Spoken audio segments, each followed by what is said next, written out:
The dinner table fell silent, not because of the roast chicken my mother had spent hours preparing or the flickering candles that made everything feel too formal. No, it was because of what my father had just spat across the table.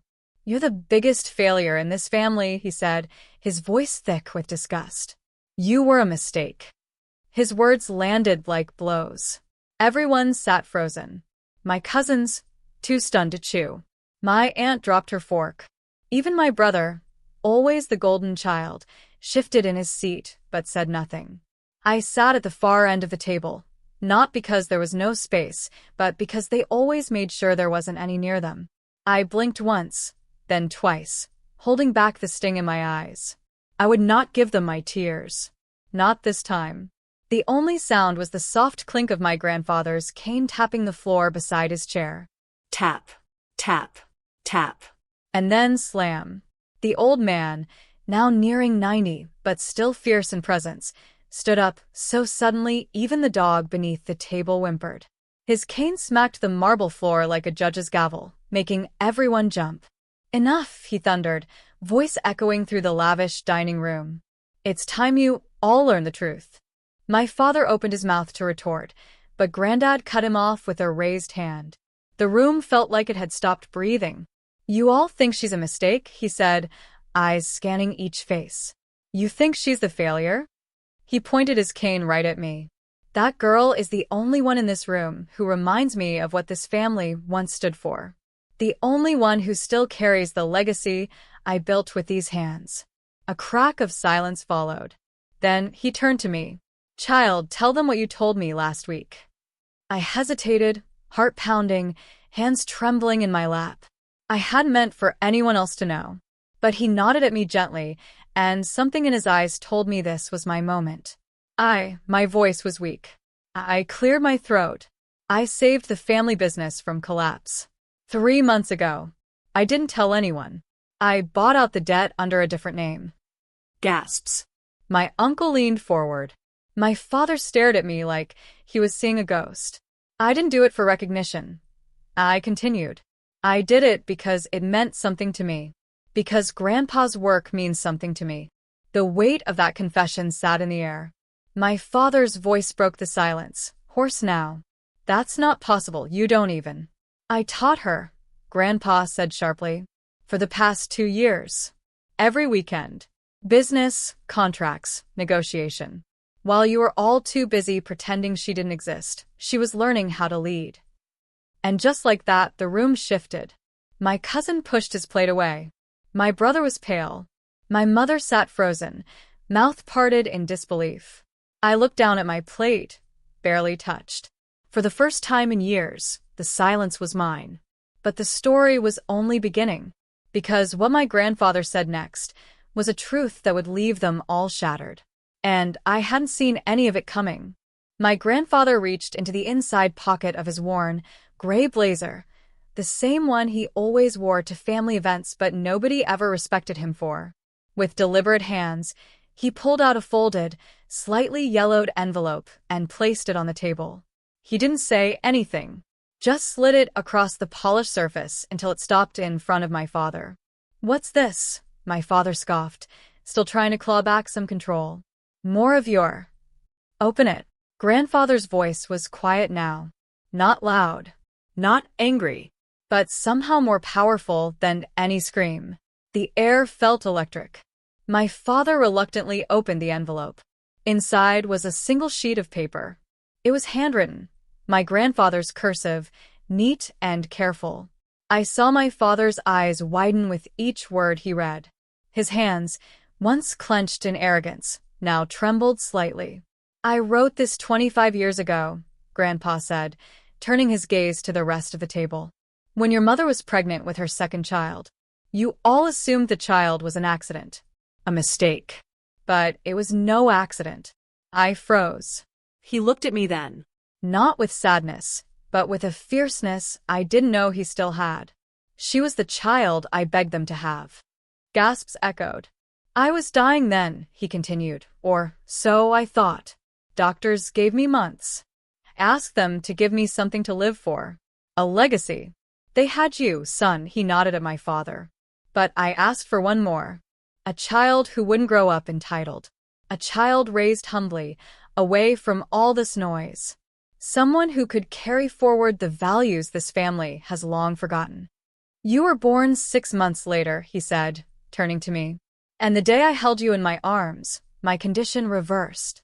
He laughed under his breath. They called it a miracle. I call it a second chance. My mouth parted. My chest tightened. You never told me this, I whispered. Because it wasn't time, he said, his eyes glistening. But it is now. The entire table was stunned into silence. Even my mother's usual resting smug face was now unreadable. My brother's smirk had vanished completely. My father looked like he'd swallowed fire. So you planned this? I prayed for her, Grandpa snapped. And I kept praying. I watched you all push her aside, humiliate her, underestimate her. I said nothing because I wanted to see if her spirit would break. His voice cracked now, raw with emotion. But it didn't. She stayed kind. She stayed strong. Even when you called her names. Even when she worked jobs beneath her. Even when she sat at this table like a ghost. He turned to me. I'm sorry I didn't step in sooner. I shook my head. No, you were always there in your own way. And suddenly, it wasn't just my father who looked ashamed. My cousins stared at their plates. My uncle's lips moved, as if wanting to speak. But nothing came. But it wasn't over. Because the truth, that letter, that was only one part of what had been buried. There was still something even I didn't know. Something that would change everything. My grandfather took a long breath, steadying himself on his cane before slowly lowering back into his chair.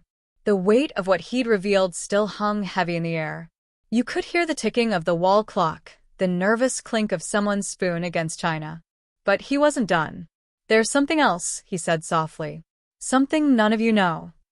He looked across the room, to the cabinet in the corner, the one we all thought was just for dusty photo albums and forgotten war medals. Bring me the black folder, he said. My younger cousin obeyed, without a word. Moments later, the thick leather folder was placed on the table. Grandpa opened it slowly, revealing pages of neatly clipped legal documents. This, he said, laying it flat, is my will. My father's face paled. You already have a will. We all saw it last year. No, Grandpa replied. You saw the one I wanted you to see. The real one was updated 6 months ago. Why? My aunt whispered. Why would you hide that from us? He didn't answer her. He turned to me. I made changes the day she saved the company. My heart skipped. You mean? Yes, he said. You're the sole heir now. The table erupted. My uncle stood. That's absurd. My aunt gasped. She's not even qualified. My brother shouted. She's a waitress. But my grandfather slammed his palm on the table. Enough. She's the only one who deserves it. I watched each of you squander opportunity after opportunity. You used my name for credit, for status, but none of you ever earned it. He turned to my father, eyes sharp. You taught your daughter shame. I taught her strength. And now she will carry this name forward. I sat frozen, the words not yet sinking in. Me? The heir? The one they said didn't belong? You made me executor of the fake will, my father growled. I made her executor of the real one, Grandpa snapped. You just didn't know. My father's fists clenched at his sides, but he said nothing, because deep down, he knew he had lost. Still, I wasn't gloating. I didn't feel triumphant. I just felt whole. For the first time in my life, I felt seen, valued.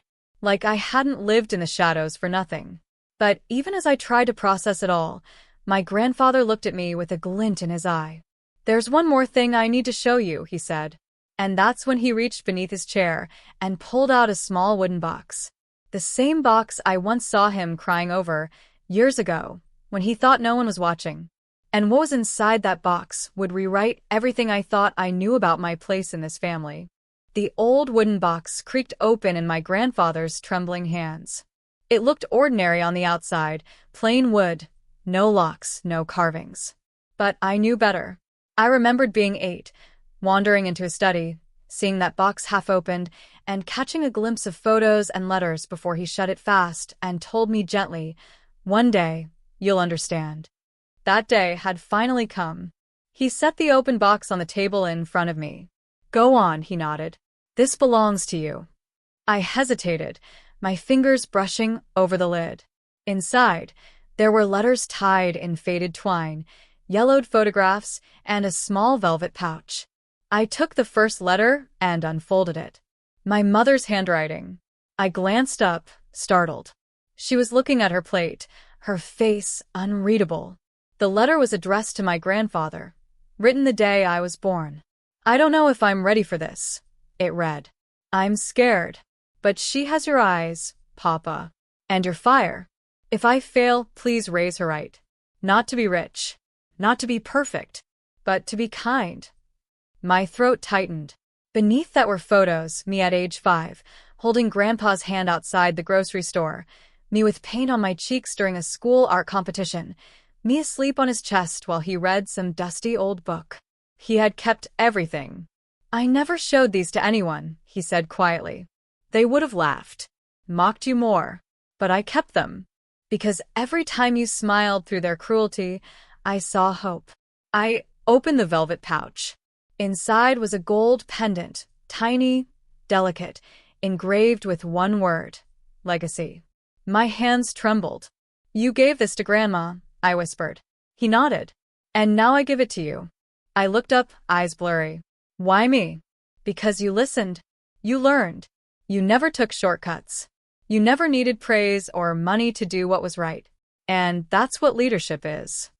Across the table, the silence was no longer contemptuous. It was uncomfortable, shameful. But I didn't want revenge. Not really. That wasn't the point. I stood up, took a deep breath. Grandpa's will stands. That's not changing. But I'm not kicking anyone out. I'm not taking anyone's house or business titles. Everyone blinked. Even Grandpa looked surprised. "I'm not here to punish you," I said, eyes locking with my father's. "I just want you to know, I didn't fail. You did. You failed to see me. And that's a burden you can carry." Then I turned to Grandpa. "But I see you. And I'll protect what you built. Not just the business. The heart of it." He smiled then. A small, proud, bittersweet smile. And in that moment, the weight I had carried for decades slipped off my shoulders. But even as I thought the storm had passed, Grandpa cleared his throat. "One more thing," he said softly, "before I go." He reached into the box again and pulled out an old, sealed envelope. "This isn't about money," he said. "It's about blood." And what was written in that letter would explain why my father always hated me. The envelope looked older than the rest. Its edges were brittle, the seal faded but still intact. My grandfather held it gently in his weathered hands, like it contained a heartbeat. "This," he said, "was never meant to be opened unless absolutely necessary." Then he looked me dead in the eyes. And tonight is that moment. I swallowed hard, my heart thudding in my chest. Every eye in the room was on us. No one moved, no one spoke. My father's face had gone ghost white. My mother sat rigid, like she already knew what was inside. With a slow breath, Grandpa opened the envelope and pulled out a single page. His hands trembled slightly, but his voice was firm. He began to read aloud. "To my beloved father, if you're reading this, then the secret I carried with me all these years must now see the light. The truth is, the child I gave birth to on that cold November night was not James' daughter. She is someone else's." Gasps erupted around the table. My breath hitched. My stomach dropped. He was kind, gentle. A man I met before the marriage was arranged. We only had a few weeks, but I never forgot him. And when I found out I was pregnant, I knew it wasn't James. I was scared. But I was also certain that this child would be my redemption. A new beginning. The room was spinning. Grandpa looked up at my father. "She's not your biological daughter." My father stood abruptly, chair screeching. "Lies. You expect me to believe this now? After all this time?" Grandpa didn't flinch. "I had the DNA test done last month. Quietly. I needed to know before I gave her everything. He handed the sealed lab report across the table. My father stared at it like it might burn him. You hated her, Grandpa said, voice cracking. Because somewhere deep down you knew. But none of that matters now. Because blood isn't what makes someone family. Choice does. My mother finally spoke, voice barely a whisper. I loved him, but I stayed for the sake of this family. I never told her because I didn't want her to feel like less. I stood slowly. My knees were weak, but my voice didn't falter. I never needed to be your daughter, I said to my father. I just wanted to be a part of this family. I gave everything I had for it, even when you gave me nothing. He didn't respond. His pride was crumbling, but he couldn't say a word. I turned back to Grandpa. What do I do now? I asked. He looked at me, eyes filled with love and gravity. You lead, he said. You heal. And you build a future that's better than our past.